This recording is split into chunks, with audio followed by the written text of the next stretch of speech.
जय हिंद दोस्तों। आपका स्वागत है हमारे YouTube channel learning point with Abhishek में। दोस्तों, आज डिक्टेशन प्रैक्टिस सीरीज का 7वां डिक्टेशन है। Dictation start. भारत दशकों से बाल श्रम का नासूर झेल रहा है।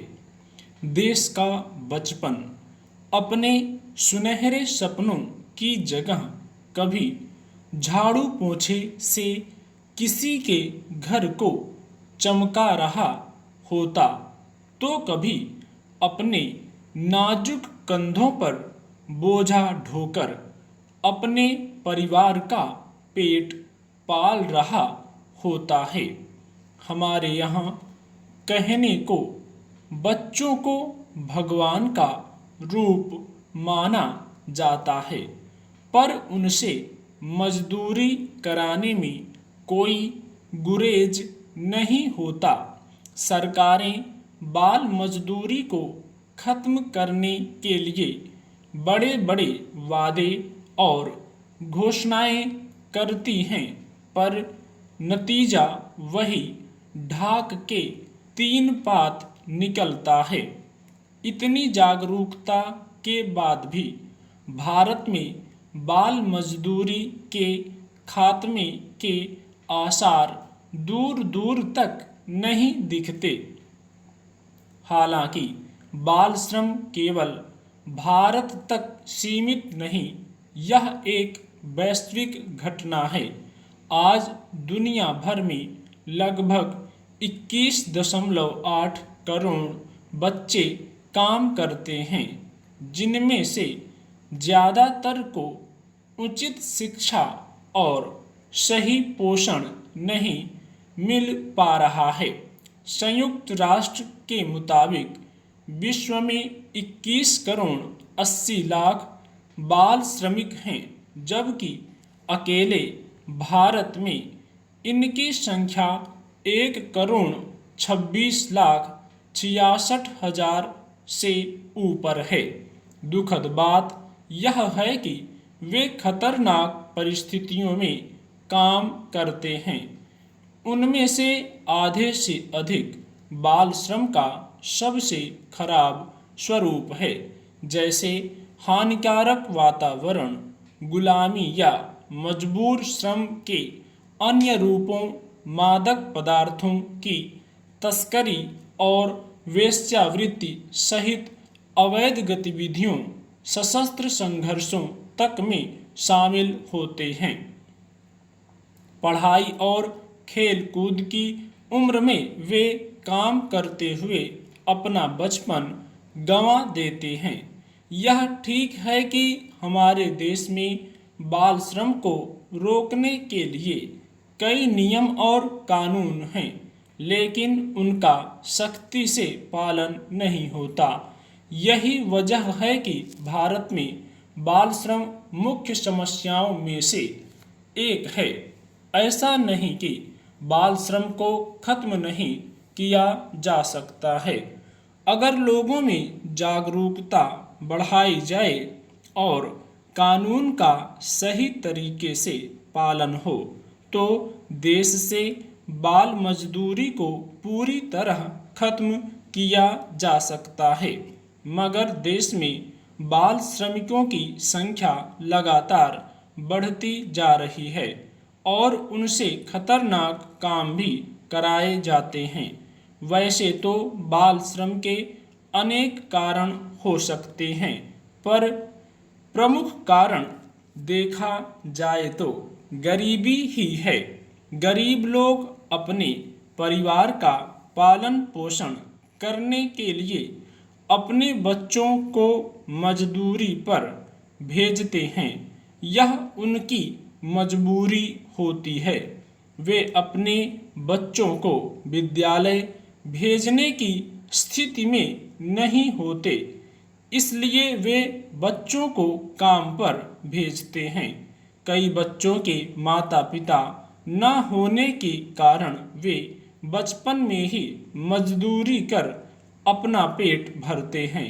कई बाल श्रमिकों के परिवार की स्थिति पढ़ाई के अनुकूल होने के बाद भी मजदूरी के लालच में वे काम पर जाते हैं। मौजूदा समय में गरीब बच्चे सबसे अधिक शोषण का शिकार हो रहे हैं। आलम यह है कि जो गरीब बच्चियां होती हैं उनको पढ़ने भेजने के बजाय घर में ही उनसे बाल श्रम यानी घरेलू काम कराया जाता है। इसके अलावा बढ़ती जनसंख्या, सस्ती मजदूरी, शिक्षा का अभाव और मौजूदा कानून का सही तरीके से पालन न कराया जाना बाल मजदूरी के लिए जिम्मेदार है। बाल मजदूरी इंसानियत के लिए अभिशाप है, देश के विकास में बड़ा बाधक भी है। स्वस्थ बालक राष्ट्र का अभिमान है। आज का बालक कल का भविष्य है। ये उक्तियां स्पष्ट करती हैं कि देश की उन्नति का सर्वाधिक महत्वपूर्ण तत्व बच्चे ही हैं, मगर तब हम उन्हीं कल के भविष्यों को चाय की दुकानों, ढाबों तथा उन क्षेत्रों में कार्य करते हुए देखते हैं जहां पर उनकी शारीरिक और मानसिक क्षमता का दुरुपयोग किया जाता है, तो हम शर्मसार हो जाते हैं। भारतीय संविधान के अनुसार किसी उद्योग, कल कारखाने या किसी कंपनी में मानसिक या शारीरिक श्रम करने वाले 5 से 14 वर्ष की उम्र के बच्चों को बाल श्रमिक कहा जाता है। भारत में 1979 में सरकार द्वारा बाल मजदूरी को खत्म करने का उपाय सुझाने के लिए गुरुपाद स्वामी समिति का गठन किया गया था। तब बाल श्रम से जुड़ी सभी समस्याओं के अध्ययन के बाद उस समिति द्वारा सिफारिश पेश की गई थी, जिसमें गरीबी को मजदूरी के मुख्य कारण के रूप में देखा गया और सुझाव दिया गया कि खतरनाक क्षेत्रों में बाल मजदूरी पर प्रतिबंध लगाया जाए और उन क्षेत्रों के कार्य के स्तर में सुधार किया जाए। समिति द्वारा बाल मजदूरी करने वाले बच्चों की समस्याओं के निराकरण के लिए बहुआयामी नीति की जरूरत पर भी बल दिया गया। वहीं 1986 में बाल श्रम निषेध और नियमन अधिनियम पारित हुआ, जिसके अनुसार खतरनाक उद्योगों में बच्चों की नियुक्ति गैर कानूनी है। भारतीय संविधान के मौलिक अधिकारों में शोषण और अन्याय के विरुद्ध अनुच्छेद 23 और 24 को रखा गया है।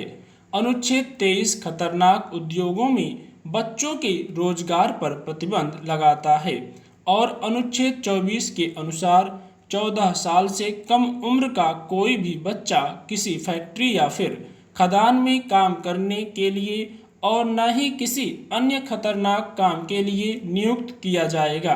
कानून के मुताबिक 14 वर्ष से कम उम्र के बच्चों का नियोजन निषिद्ध किया गया है, जबकि धारा 45 के अंतर्गत देश के सभी राज्यों को 14 साल से कम उम्र के बच्चों को मुफ्त शिक्षा देना अनिवार्य किया गया है। फिर भी इतने कड़े कानूनों के होने के बावजूद होटलों और दुकानों में बच्चों से दिन रात काम कराया जाता है। भारत में बाल श्रम व्यापक स्तर पर है।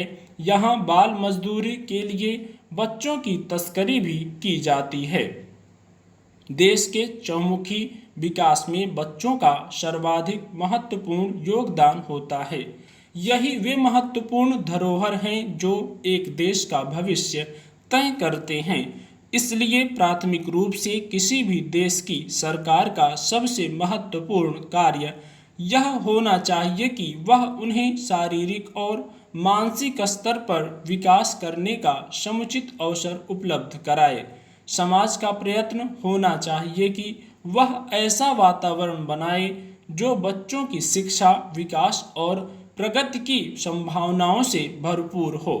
उन्हें उनकी विकास की अवस्था के दौरान ऐसी शारीरिक और मानसिक कठिनाइयों से बचाया जाना चाहिए जो उनके प्राकृतिक विकास में बाधा पहुंचाने तथा भविष्य को अंधकारमय बनाने का कारण बनती हो।